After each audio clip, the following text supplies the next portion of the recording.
web pages. Web pages is an electronic document design by HTML. Electronic document होते हैं जो HTML के through design होते हैं. It display information is textual और ग्राफिकल फॉर्म. टेक्सचुअल और ग्राफिकल फॉर्म में इंफॉर्मेशन को डिस्प्ले करते हैं. इट में also contain downloadable data files. ये डाउनलोडेबल डेटा फाइल्स भी कंटेन करता है. Audio files, video files. Traversal from one web page to another web page is possible through hyperlinks. ट्रेवर्स कर सकते हैं हम एक वेब पेज से दूसरे वेब पेज पे हाइपरलिंक्स के through. Now a web page can be classified into two types. Web page दो तरीके के हो सकते हैं. जब आप डिज़ाइन करोगे वेब पेज तब आपको इस चीज़ का ध्यान रखना है कि आप स्टैटिक वेब पेज डिज़ाइन कर रहे हो और it's dynamic one. Static web page. A web page which displays same kind of information whenever a user visited is known as static web page. A web page generally has .html और HTML as extension. Static web page में क्या होगा, आप कितनी भी बार उसे visit करोगे ना तो सेम इंफॉर्मेशन, सेम तरह की इंफॉर्मेशन वो आपको डिस्प्ले करके देगा. अब डायनामिक वेब पेज क्या होता है? An interactive web page is a dynamic web page. A dynamic web page uses scripting language to display changing content on the web page. इसमें क्या होता है कि इसका जो कंटेंट होता है ना वो चेंज होता रहता है डायनामिक वेब पेज का. Such a page generally has PHP, .asp और .jsp as extension. ये वेब पेजेस जो होते हैं वो एक्सटेंशन जो कंटेन करते हैं वो ये हैं. PHP एक अलग लैंग्वेज आपने सुना होगा उसमें, या .asp या JSP as extension. A scripting language is a programming language which can be embedded or integrated with other languages. Scripting language एक programming language होती है जो हम embedded कर सकते हैं और integrate कर सकते हैं दूसरी language के साथ. Some of the most widely used scripting language are JavaScript, VP script, PHP, Perl, Python, Ruby, ASP. They have been used extensively to create dynamic pages. आप Python के थ्रू भी dynamic pages को create कर सकते हैं. ठीक है. और जावा स्क्रिप्ट, जावा जो है वो mainly world widely mostly use languages अभी तक जो मैक्सिमम यूज कर रहे हैं वो जावा का कर रहे हैं using JavaScript. Dynamic web page support two type of scripting. अब जो डायनामिक वेब पेजेस होते हैं जो डेटा चेंज करके हमें इंफॉर्मेशन देते हैं, अलग अलग इंफॉर्मेशन, वो दो तरीके की स्क्रिप्टिंग कंसिस्ट करते हैं, which is client side scripting and server side scripting. On some web pages, the content change in response to action done by user. For example, a click from the mouse or key press from keyword action. देखो क्या होता है, कुछ web pages पे ना जब आप या तो कोई बटन दबा दोगे कीबोर्ड से या फिर क्लिक कर दोगे तो एक एक्शन परफॉर्म होता है. तो उस तरीके के जो वेब पेज होते हैं उन्हें क्लाइंट साइड स्क्रिप्टिंग के थ्रू डिजाइन होते हैं. ठीक है. In this technology, the content is generated on the user's local computer. ऐसे जो पेजेस होते हैं वो टेक्नोलॉजी जनरेट करते हैं लोकल कंप्यूटर्स में. VB script and Java script are example of client side scripting language. VB script और Java script इनके एग्जाम्पल हैं. Next is server side scripting. Some web pages use applications running on the server to generate the web content. अब क्या होता है, कुछ web page जो application run करते हैं सर्वर साइड पे जनरेट करने के लिए web content, such pages use server side scripting language. ऐसे पेजेस यूज करते हैं सर्वर साइड स्क्रिप्टिंग लैंग्वेज को. Web page display the current and date, forums, submission forms, shopping cart etcetera use server side scripting. जो आप date forums देखते हो या फिर फॉर्म्स देखते हो, जैसे कि आपने कोई एडमिशन फॉर्म भरा या कोई गवर्नमेंट एग्जाम का फॉर्म भरा तो उसमें, और जो शॉपिंग कार्ट्स होते हैं, इस तरीके की जो वेब पेजेस डिजाइन होते हैं वो सर्वर साइड स्क्रिप्टिंग के थ्रू होते हैं, ठीक है। और उसमें जो हम लैंग्वेजेस यूज कर सकते हैं वो है ASP, JSP एंड PHP।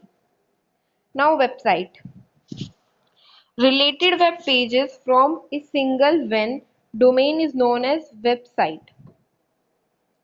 जो रिलेटेड वेब पेजेस होते हैं एक ही वेब डोमेन से, उन्हें एक साथ जब हम बोलते हैं तो वेबसाइट बन जाती है। हम ये भी बोल सकते हैं combination of different web pages made a website. Website has multiple web pages providing information about a particular entity। जो वेबसाइट होती है वो पर्टिकुलर एंटिटी के लिए आपको इंफॉर्मेशन प्रोवाइड करती है। जैसे कि कोई वेबसाइट है जिसमें जो फूड से रिलेटेड है, तो वो आपको फूड के बारे में सारी इंफॉर्मेशन देगी कि उसमें कौन से विटामिन्स हैं, राइट, और किस चीज़ को या किस डिजीज को ओवरकम करने के लिए हम वो फूड कंज्यूम कर सकते हैं। लाइक एप्पल होता है, उसको हम खा अगर हम दिन में एक एप्पल खाएंगे तो हमारी बॉडी जो भी एसेंशियल विटामिन और प्रोटीन उसे चाहिए होते हैं वो जनरेट कर सकती है। इसी तरीके से डिफरेंट वेबसाइट्स होती हैं, स्कूल की वेबसाइट्स होती हैं, उन पे आप देख सकते हो, वो आपको डेली अनाउंसमेंट्स जो होंगी या फिर जो फंक्शंस होते हैं उनके बारे में आपको अपडेट्स मिल जाती है। Now web browser. Web browser is a software to navigate the web pages और इंटरनेट। वेब ब्राउजर एक सॉफ्टवेयर प्रोग्राम होता है नेविगेट करने के लिए वेब पेज को इंटरनेट पे। The browser interprets the coding language of the web page. जो ब्राउजर होता है वो इंटरप्रेट्स करता है कोडिंग लैंग्वेज को वेब पेज पे and display it in graphical form, और उसे डिस्प्ले कर देता है ग्राफिकल फॉर्म में। अब web browser allows anyone to access the web without even knowing commands used in software language to design a web page। अच्छा एक बात बताओ, जैसे कि वेब ब्राउजर हो गया, क्रोम हो गया या इंटरनेट एक्सप्लोरर हो गया, वो आप जब आप 6th क्लास में थे, 7th क्लास में थे, आप तब भी उसे चला पाते थे, क्योंकि वेब ब्राउजर को चलाने के लिए आपको कोई स्पेसिफिक स्किल्स या लैंग्वेज की जरूरत नहीं होती, बस आपको पता होना चाहिए कि आपको कहाँ पे क्लिक करना है, डबल क्लिक करना है, एंटर प्रेस करना है, और आप उसे चला सकते हैं और उसके थ्रू इंटरनेट एक्सेस भी कर सकते हैं। Internet works on client server model. A web browser is a client which request the information from the web server. एक वेब ब्राउजर एक क्लाइंट है जो रिक्वेस्ट करता है इंफॉर्मेशन को सर्वर के थ्रू। The web browser sends the information back to client. Web server जो है वो इंफॉर्मेशन भेजता है वापस क्लाइंट के पास। The web address of the web page is written on the address bar tells the web browser which page to access. जो web address होता है वेब पेज का, जो एड्रेस बार पे लिखा होता है वो आपको बताता है कि आपने कौन सा पेज एक्सेस किया है ना। आपने देखा होगा टाइटल बार पे लिखा हुआ आता है, जैसे google.com खोलते हो तो ऊपर टाइटल बार में लिखा आता है ना एड्रेस, तो आपने कौन सा पेज एक्सेस किया है, राइट। अब वेब ब्राउजर दो तरीके के होते हैं, text based and graphical based. Okay, now URL is uniform resource locator। Web address of the web page written on the address bar of the browser is known as uniform resource locator। जो आपका address bar पे होता है लिखा हुआ address, उसे कहते हैं uniform resource locator. A URL is formatted text string used to identify a network source on the internet। URL एक formatted text string होती है जो हम आइडेंटिफाई करते हैं नेटवर्क सोर्स के थ्रू इंटरनेट पे। Network sources are file that can be plain, web pages, text, good documents, graphics, downloadable files, services और programs. Every network resource on the web has a unique URL। आपने ये चीज़ notice की होगी कि जो भी नेटवर्क रिसोर्स होगा internet पे, नेटवर्क रिसोर्स उसका एक यूनिक यूआरएल होता है। नहीं किया तो आज आप जाके ट्राई करना। Okay, the URL text consist of 3 part. 3 तरह के पार्ट होते हैं, नेटवर्क प्रोटोकॉल, होस्ट नेम और एड्रेस, फाइल और रिसोर्स लोकेशन। एक होता है नेटवर्क प्रोटोकॉल, एक होगा होस्ट नेम या फिर एड्रेस, और तीसरा होगा फाइल और रिसोर्स लोकेशन। ये देखो, सबसे पहले प्रोटोकॉल का नाम आएगा। आपने जनरली देखा होगा HTTP, राइट, या HTTPS। उसके बाद सर्वर का नाम होगा, फिर पाथ होगा, और फिर रिसोर्स होगा। इस तरीके से यूआरएल आपको दिखाई देता है, जो कि 4 पार्ट्स में इस तरह आएगा आपके पास। अगर आपको आता है यूआरएल के बारे में लिखने के लिए, तो आपको एग्जाम्पल से उसे फॉरवर्ड करना होगा। Now next is network protocol.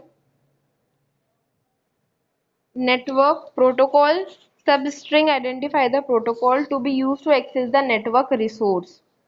These strings are short name followed by the 3 characters.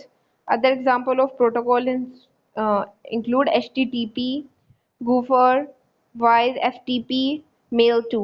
तो ये नेटवर्क प्रोटोकॉल हम इससे पहले चैप्टर में डिटेल में पढ़ चुके हैं, उसी के बारे में बता रखा है। इन 3 कैरेक्टर से वो फॉलो करेगा। सबसे पहले प्रोटोकॉल आएगा, उसके बाद कॉमा कॉलन्स, उसके बाद डबल स्लैश। तो आपका नेटवर्क प्रोटोकॉल सबसे पहले आएगा, और जो आप देख सकते हो उसमें होगा HTTP या FTP, मेल टू, गूफर, इनमें से कोई होगा, या HTTPS। Now next is URL host server. The host name और address sub string identify the host और server that holds the resource.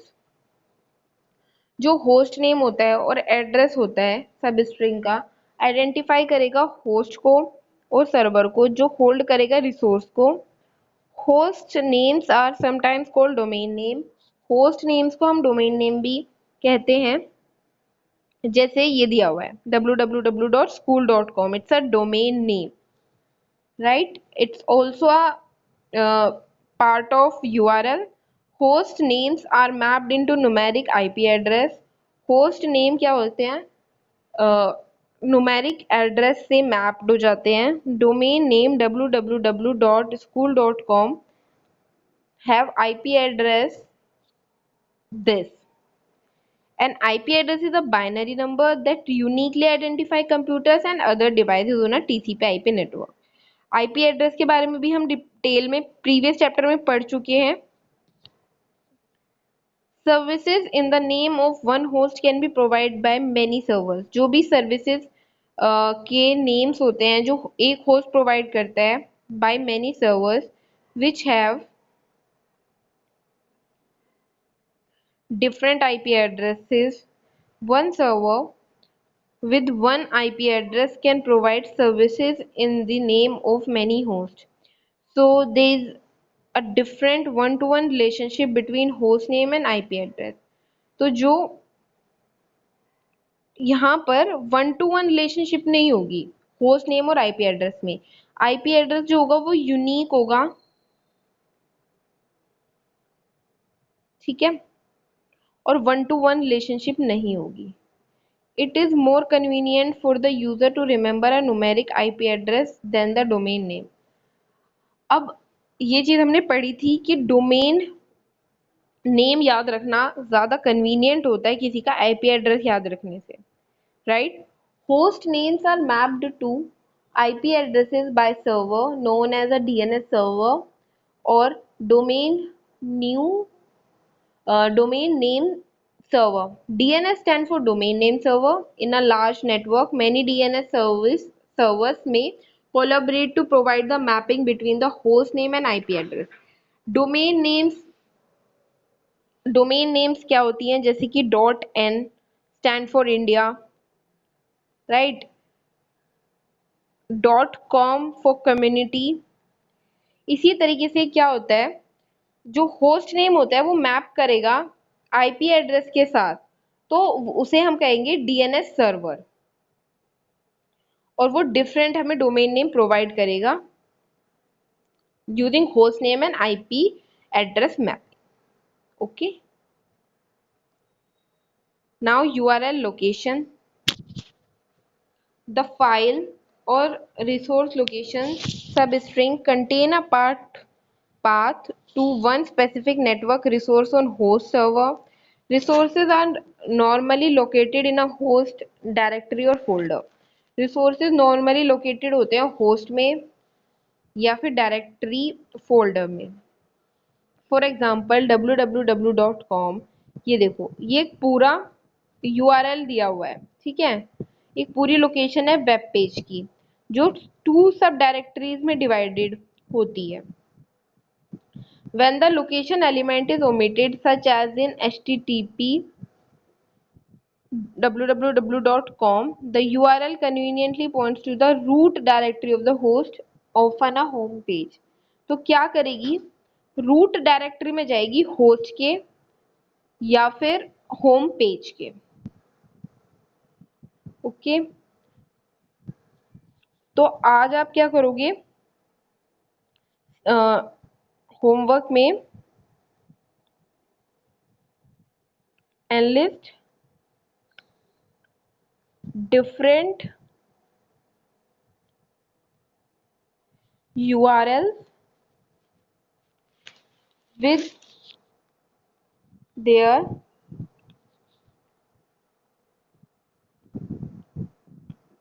Domain name. Domain name आपको अलग से स्पेसिफाई भी करना है उनके लिए, ठीक है।